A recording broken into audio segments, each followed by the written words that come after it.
This is my final report on Starpoint Gemini 2, an open world space RPG from 2014. So let's get into it. First question I'm asked in the main menu is which version of the game I want to play in regards to the DLC. Seems like it's been fairly well supported since its release, with several DLC packs available. There's also a Starpoint Gemini 3 that came out in 2019. That doesn't seem to have been as well received. I've just got the release version of this Starpoint Gemini 2, so this is the one I'll be running without any DLC. I noticed straight away that the UI looks a little dated, and I don't mean dated to 2014, I mean like dated to 2004. There's some voice acting, but also a good deal of text to read. This isn't a low budget indie game, it's rather one of those mid-tier releases that quite often provide really good value.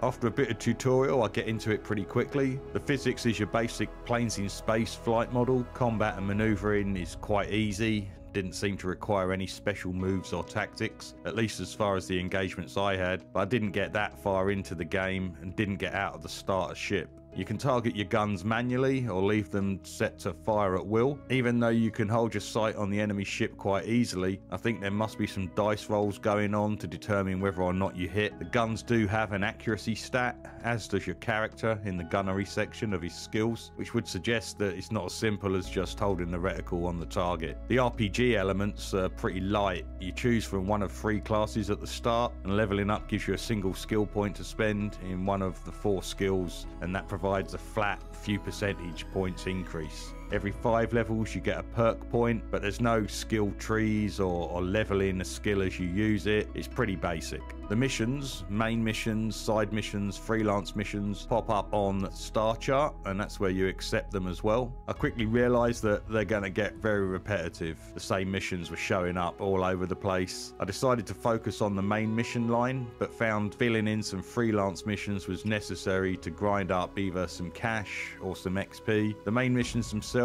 were a lot like the freelance missions, but with some narrative behind them. The narrative seems to be a revenge story after your father is killed in the tutorial. There are also opportunities for the usual open world activities: mining, piracy, bounties, trading. Travelling is a bit of a grind itself. There's some fast travel methods, wormholes, rifts and stargates. You have to discover these on the map, and there's no guarantee there's going to be one near your destination. The stargates are eye-wateringly expensive, at least in the early game, forcing you to traverse the distance using your ship, which for a spaceship seemed pretty slow. With all the power balanced to engines and in the game's cruise mode, I clocked up my top speed as about 450 miles an hour, which is less than the cruise speed of a Boeing 777. Fortunately, the map and distances involved aren't that big, and having to travel through space does mean you'll find things to do.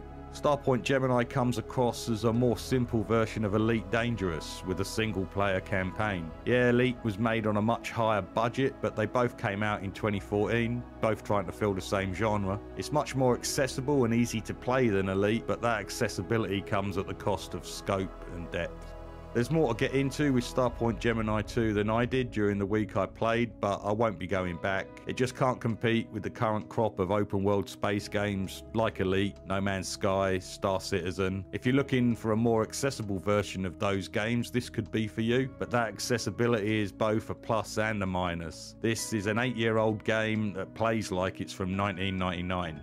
So that's been my final report on Starpoint Gemini 2. Was I fair? Did you play it when it was new? Let me know in the comments. Like and subscribe, and join me again on Mondays for the live stream and Sundays for the final report upload as my 2022 game diary continues. I've been Man vs Pixels. Thanks for watching.